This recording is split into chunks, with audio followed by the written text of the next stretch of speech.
2021 சட்டப்பேரவை தேர்தல்ல பல தொகுதியில குறைவான வாக்கு வித்தியாசத்துல ஜெயிச்ச திமுக அடுத்து வர 2026 தேர்தலுக்கு என்ன செய்யறதுன்னு தெரியாம முழிக்கிறாங்க. 2021 சட்டமன்ற தேர்தலுக்கு அதிமுக 3 கட்சி கூட்டணியோட தேர்தல்ல போட்டி போட்டாங்க. திமுகவோ 6 கட்சி கூட்டணியோட தேர்தல்ல நின்னாங்க. 6 கட்சி கூட்டணி 159 இடத்துல ஜெயிச்சு ஆட்சியை பிடிச்சாங்க. 40% அதிகமா ஓட்டு வாங்கின அதிமுக அணி 75 தொகுதியில ஜெயிச்சாங்க. 5000க்கும் குறைவான ஓட்டு வித்தியாசத்துல 25 தொகுதிகள்ல வெற்றி வாய்ப்பு கிடைக்கல. பெரும்பாலான தொகுதியில 10,000 ஓட்டுக்கும் குறைவான வித்தியாசம் தான் இருந்துச்சு. இதையெல்லாம் கணக்கு போட்டு பார்த்த திமுக இந்த தேர்தல்ல அதிமுக கூட்டணி வலிமையானதா மாறும்போது இப்போ இருக்கிற கூட்டணியோட தேர்தலை சந்திச்சா திமுகவுக்கு தோல்வி உறுதிதான்னு பயத்தை கொடுத்திருக்கு. மக்கள் நலத்திட்டங்கள், அரசு நிர்வாகம் எல்லாத்தையும் ஓரம் கட்டின திமுக இப்போ அமைச்சர்கள், எம்எல்ஏக்கள் எல்லாரையும் தொகுதியை விட்டு எங்கேயும் போகாதீங்கன்னு சொல்லிட்டாங்க. சென்னை தலைமைச் செயலகத்துக்கு ஏதாவது நிகழ்ச்சி இருந்தா மட்டும்தான் அமைச்சர்கள் வர்றாங்க. மற்றபடி எல்லா அமைச்சர்களும் அவங்க தொகுதியில ஓட்டு கேட்க போயிட்டாங்க. திமுகவுக்கு மீடியாவிலையும் சோசியல் மீடியாவிலையும் ட்ரெண்ட் பண்றதுக்கே 3 கம்பெனிகளோட அக்ரிமெண்ட் போட்டு வேலை செய்யறாங்களாம். ஆனாலும் அந்த கம்பெனிகள் மேல நம்பிக்கை இல்லாம டிஆர்பி ராஜா தலைமையில ஒரு டீம் தனியா சோசியல் மீடியாவில் வேலை செய்யறாங்க. டிஆர்பி ராஜாவை மட்டும் நம்பினா வேலைக்கு ஆகாதுன்னு உதயநிதியும் தனக்குன்னு ஒரு அணியை உருவாக்கி இளைஞரணி ஐடி விங் அப்படின்னு 5வதா ஒரு டீமை இறக்கி விட்டுருக்காரு. எப்படியாவது கட்சி தலைவர் ஆகலாம்னு கனவோட கனிமொழியும் தனியா ஒரு ஐடி விங் வச்சிருக்காங்க. ஆனா போலீஸ் ரிப்போர்ட்டும் உளவுத்துறையும் அதிமுக அணி கையில இருக்கும் 75 தொகுதிகள் மட்டும் இல்ல, இன்னும் 140 தொகுதியில திமுக வீக்கா இருக்குது. அமைச்சர்களோட ஆட்டம், எம்எல்ஏக்களோட அலட்சியத்தால மக்கள் எதிர்ப்பு அதிகமாயிருக்குன்னு சொல்லியிருக்காங்க.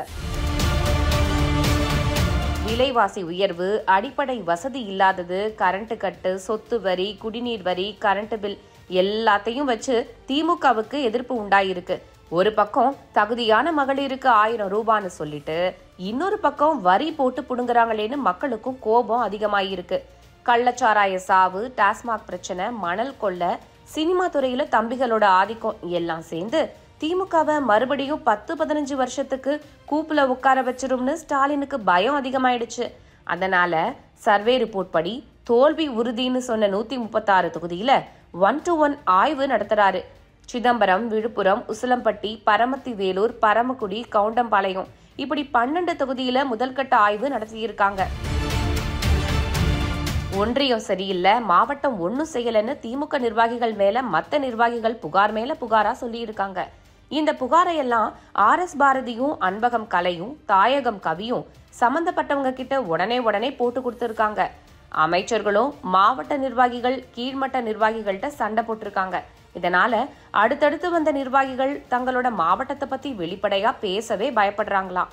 தேர்தலுக்காக அமைச்சர் உதயநிதி ஸ்டாலின், KN நேரு, வேலு, தங்கம் தென்னரசு, RS பாரதி கமிட்டியும் உருப்படியா எதுவும் செய்யலையாம். 1 வருஷமா பிளான் தான் பண்ணிக்கிட்டே இருக்காங்களாம். சரி, இதெல்லாம் வேலைக்கு ஆகாதுன்னு தான் சாதி வாரியா ஒரு கணக்கெடுத்து 234 தொகுதிகளையும் 8 மண்டலங்களா பிரிச்சு KN நேரு, வேலு, MRK பன்னீர்செல்வம், தங்கம் தென்னரசு, சக்கரபாணி, செந்தில் பாலாஜி, ராசா, கனிமொழி இவங்களை மண்டல பொறுப்பாளர்களா போட்டாங்களாம். ஆனா 8 மண்டலத்திலையும் உட்கட்சி பிரச்சனையை சரி பண்றதே பெரிய வேலையா இருக்குதாம். சட்டம் ஒழுங்கு பிரச்சனை, போதைப் பொருள் நடமாட்டம், பெண்கள் மீதான வன்கொடுமைகள், நிர்வாக திறனற்ற ஆட்சி, அமைச்சர்களோட அட்ராசிட்டி, தொண்டர்களை மதிக்காத நிர்வாகிகள், கெஞ்சி கூத்தாடும் கூட்டணி கட்சிகள் இவங்களை எல்லாம் வச்சுக்கிட்டு தேர்தலை எப்படி சந்திக்கிறதுன்னு ஸ்டாலினுக்கு யோசனை மேல யோசனையா. பேசாம தோல்வி பயத்தால கூட்டுறவு சங்க தேர்தலை தள்ளி போட்ட மாதிரி சட்டமன்ற தேர்தலையும் ஒத்தி வைக்க முடியுமான்னு கூட தீவிர ஆலோசனை செஞ்சாலும் செய்வாங்க.